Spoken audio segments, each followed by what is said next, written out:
Liam Flaherty was born on 28 August 1896 and died on 7 September 1984.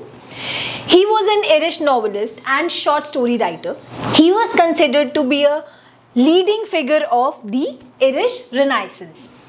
सो ये जो story है his first flight, जो title है ये खुद ही एक्सप्लेन कर रहा है कि जो स्टोरी है ये it's story is all about flying, और किसी ऐसी चीज़ के बारे में है, किसी या वो प्लेन है या फिर वो कोई बर्ड है जो कि जिसने पहली बार अपनी पहली उड़ान ली हो. सो ये स्टोरी है एक सीगल के बारे में, एक बर्ड जो कि सी के आसपास ही रहता है. वो बहुत ही छोटा है अभी और उसने उड़ना नहीं सीखा है, उड़ना नहीं सीखना चाहता है. ये दोनों बहुत अलग अलग चीज़ें हैं. उसके यंगर सिबलिंग्स सीख चुके हैं उड़ना और वो उड़ते हैं, वो उससे पहले उड़ना सीख चुके हैं और वो अपनी फर्स्ट फ्लाइट फर्स्ट फ्लाइट वो अपनी ले चुके हैं. लेकिन जो यंग सीगल, जिस सीगल की अभी हम बात कर रहे हैं, वो जो सीगल है वो उड़ना नहीं चाहता है क्योंकि उसे वो बहुत डरता है उड़ने से. उसे लगता है कि शायद जब वो फ्लाई करेगा, जब वो उड़ेगा तो जो उसके विंग्स हैं, उसके जो पंख हैं, वो उसका साथ नहीं देंगे. उसके जो पेरेंट्स हैं वो भी उसको बहुत जो है इनकरेज करते हैं, बहुत सिखाते हैं, उड़ना सिखाते हैं, बहुत इनकरेज करते हैं कि क्योंकि जैसे अगर हम ह्यूमंस की बात करें तो जैसे हमारे लिए चलना बहुत ज़रूरी है. हम लोग 6 मंथ्स के होने के बाद ही हम चलना स्टार्ट कर देते हैं. कई बार 8 मंथ्स के बाद हम जो है चलने की एटलीस्ट कोशिश करना शुरू कर देते हैं. तो सेम ये बर्ड्स के साथ में होता है. उड़ना जो है वो उन्हें सीखना ही पड़ता है. जैसे हमारे लिए चलना बहुत ज़रूरी है, ऐसे उनके लिए उड़ना ज़रूरी है. लेकिन शायद उसको ऐसा लगता है कि तो वो सी के पास में है, जैसे ही वो अपने आसपास देखता है तो उसको इतना एनॉर्मस सी दिखता है. वो देखता है कि हर जगह सी ही है और जिस लेज पे वो बैठता है उसके आसपास जब वो सी को देखता है, वो देखता है इतना डीप है, अगर मैं गिर गया तो मैं तो बचूंगा नहीं. तो उसको लगता है कि शायद कि मेरे विंग्स मेरा साथ नहीं देंगे और इसके कारण वो डर के कारण उड़ना सीखता ही नहीं है. सो यहाँ पर पॉइंट्स लिखे हुए हैं, इन पॉइंट्स के थ्रू ही हम स्टोरी स्टार्ट करते हैं. सबसे पहली चीज़ है the young seagull afraid of flying. So ये स्टोरी कहाँ से स्टार्ट होती है? स्टोरी स्टार्ट होती है कि जो यंग सीगल है वो एक लेज के ऊपर बैठा होता है. वहाँ पर लेज है, जैसे कि सी है, उसके बीच में कई बार हम देखते हैं बड़ी बड़ी रॉक्स होती हैं.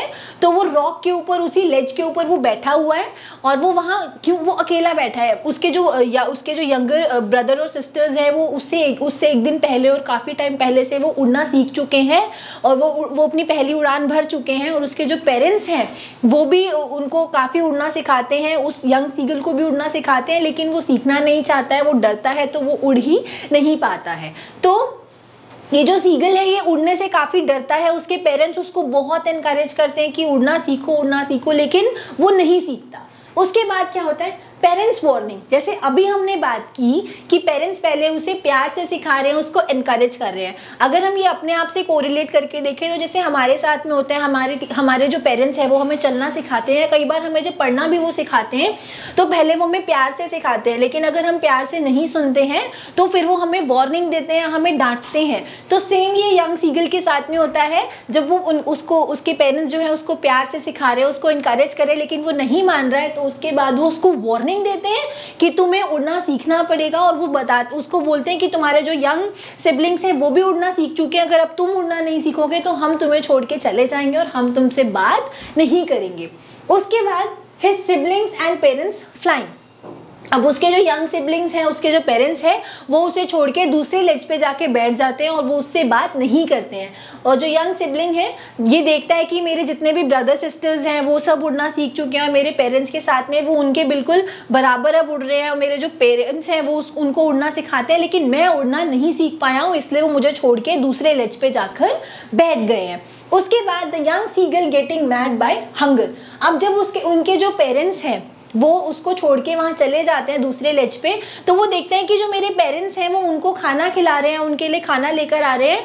लेकिन और इवन जो उनका जो ये यंग सीगल है उसका यंगर ब्रदर है, उसने अपनी पहली फिश भी पकड़ी है, लेकिन मैं तो अभी तक चलना ही नहीं सीख पाया हूँ, मैं तो अभी तक उड़ना ही नहीं सीख पाया हूँ. सो वो देखते हैं कि जो उसके पेरेंट्स हैं वो वो उनके साथ एंजॉय कर रहे हैं, उनको चलने उनको उड़ने की और उनको परफेक्ट बना रहे हैं उनको। और जैसे हम चलना सीखते हैं, हमारे पेरेंट्स हमें कितनी सारी चीज़ें बताते हैं, पढ़ते टाइम हमें काफ़ी सारी चीज़ें बताते हैं, हमें शॉर्टकट्स बताते हैं। तो ऐसे उसके पेरेंट्स भी, उनके लिए फ्लाइंग एक आर्ट है, तो उनके जो पेरेंट्स हैं वो भी उनको फ्लाइंग की आर्ट में परफेक्ट कर रहे हैं।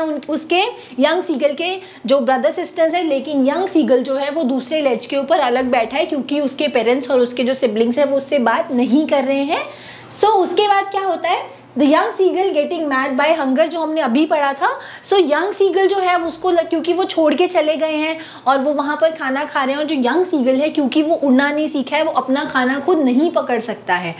इसलिए वो अकेला बैठा है, उसे बहुत भूख लग रही होती है। वो ट्राई कर रहा होता है कि मेरे जो पेरेंट्स हैं वो मेरी तरफ ध्यान दे, मुझे देखें, और वो ताकि वो मुझे जैसे ही देखें तो वो मुझे खाना ला कर दे, लेकिन ऐसा होता नहीं है। वो लोग जो है उसको बिल्कुल इग्नोर करते हैं और वो उसकी तरफ देखते भी नहीं है। उसके ब्रदर सिस्टर्स वहाँ पे एंजॉय करते हैं दूसरे लेज पर उसके पेरेंट्स के साथ में, लेकिन उसकी तरफ कोई भी ध्यान नहीं देता है। लेकिन जो यंग सीगल है वो इतना परेशान है, उसको इतनी भूख लग रही होती है कि वो अब जो है भूख के मारे वो परेशान हो गया है। अब उसे इतनी भूख लग रही है, उसे समझ नहीं आ रहा कि मैं क्या करूँ। वो बार बार दूसरी लेज पर देखना है, पेरेंट्स की तरफ देखता है कि शायद वो मुझसे बात करे, शायद वो मुझसे बात करे, लेकिन ऐसा होता नहीं है। उसको 24 आवर्स हो जाते हैं, वो कुछ भी नहीं खाता है।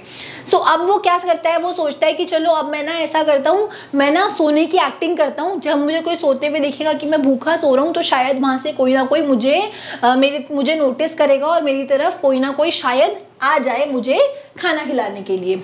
इसके बाद the mother came up with a plan.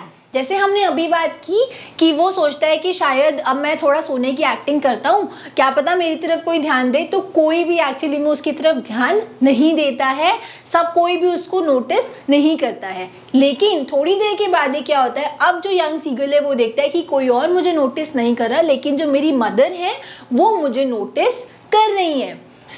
जैसे ही वो देखता है तो अब वो देख रहा है कि मेरी मदर क्या कर रही है, वो मुझे नोटिस कर रही है, तो क्या वो मेरे पास आती है। तो वहीं पर उसकी जो मदर है वो आती है, वो अपनी बीक से एक फिश पकड़ती हैं और वो वहाँ पर उसके पास में वो उसके लिए लेकर आ रही होती है। वो देखते हैं कि जो मेरी मदर है वो तो मेरी तरफ ही आ रही है फिश पकड़ के, तो शायद वो मुझे खाना खिलाने के लिए आ रही होंगी। लेकिन एक्चुअली में होता क्या है, उसकी मदर जो है वो बिल्कुल उसी के पास आ रही होती है। वो खुश होता है देख के, और उसकी मदर जो है एकदम से अपना रास्ता बदल के दूसरी डायरेक्शन में चली जाती हैं। अब वो देख के बहुत परेशान होता है, क्योंकि अब उसने वो फिश उसको बहुत पहले से भूख लग रही है और उसने वो फिश देखी तो उसको और ज़्यादा जो है भूख लग रही है। वो बिल्कुल भी जो है अपने आप को कंट्रोल नहीं कर पा रहा है। He is getting mad by hunger. वो देखता है और वो कोशिश करता है कि मेरी मदर मुझे खाना खिला दे, लेकिन उसकी मदर जो है वो उसको इग्नोर कर देती हैं, वो उसकी तरफ नहीं देखती हैं। वो वहाँ से उसके पास आते आते अपनी डायरेक्शन चेंज करके चली जाती हैं। तो अब क्या है, वो हंगर के मारे इतना परेशान है, वो उसको ध्यान ही नहीं रहता। जैसे लेज जो है वो खत्म हो गया है, आगे जो है बड़ा सा वो बहुत बड़ा सी है, तो अब उसका ध्यान नहीं जाता बिल्कुल भी, वो आउट ऑफ कंट्रोल हो जाता है। और आगे बिल्कुल भी आगे लेज नहीं है, बिल्कुल स्पेस है और नीचे सी है, और उसका बिल्कुल ध्यान नहीं जाता। वो एकदम से क्या करता है, वो आगे की तरफ चला जाता है और जैसे ही वो गिरने लगता है, वो एकदम से उसको बिल्कुल पता नहीं लगता, उसके जो विंग्स हैं वो अपने आप फ्लाई करने लगते हैं और वो उड़ने लगता है। अब क्या होता है, जैसे ही वो गिरता है तो वो कहता है, मतलब वो उसको ऐसा लगता है कि शायद अब मेरा जो हार्ट है वो फेल होने वाला है। वो बहुत ज़्यादा डर जाता है, लेकिन इतने में जैसे ही वो फ्लाई करता है, तब भी वो, क्योंकि एक तो वैसे ही वीक है, उसने 24 आवर्स से कुछ भी नहीं खाया है, और क्योंकि वो फर्स्ट टाइम अपनी फ्लाइट मतलब वो फर्स्ट टाइम उड़ रहा है और वो बहुत ज़्यादा डरता भी है, तो वो बहुत ज़्यादा कॉन्शियस हो जाता है, डर जाता है। लेकिन वो फिर भी क्योंकि अपनी जान बचाना चाहता है तो वो उड़ने की कोशिश करता है, वो उड़ता है। और फाइनली वो पहले बहुत धीरे धीरे कोशिश कर रहा होता है और वो देखता है फाइनली अब मैं उड़ पा रहा हूँ। वो देखता है कि मेरे जो विंग्स हैं उन्होंने मेरा सपोर्ट किया, उन्होंने मेरा सपोर्ट नहीं छोड़ा, वो मेरे साथ ही हैं। क्योंकि उसको एक शुरू से डर होता है कि अगर मैं उड़ने की कोशिश करूँगा तो शायद मेरे विंग्स जो है वो मेरा साथ नहीं देंगे। लेकिन बाद में उसने नोटिस किया कि अगर मैं चाहूँ, अगर मैं कोशिश करूँगा तो हर चीज़ मेरा साथ देगी, मेरे विंग्स भी मेरा साथ देंगे। नेक्स्ट क्या होता है then, the young seagull finally flew. उसके जो हमने अभी देखा कि जो उस लास्ट में वो जो यंग सीगल है वो फाइनली उड़ने लगता है और उसके जो पेरेंट्स हैं वो वापस उसके पास आ जाते हैं, और उसके बाद में वो सब लोग मिलके एंजॉय करते हैं। और यहीं पे जो हमारी स्टोरी है, his first flight young seagull के बारे में कि वो उड़ना कैसे शुरू करता है, कैसे उसके अंदर पॉजिटिविटी आती है, कैसे वो मोटिवेट होता है उड़ने के लिए। ये स्टोरी हमारी यहीं पर ख़त्म हो जाती है। I hope you understand all the points which I have cleared here. Also, all the points are cleared in our DNA guides. So, for more updates, for more information, you can go to our website www.dnaeducation.com. Thank you so much.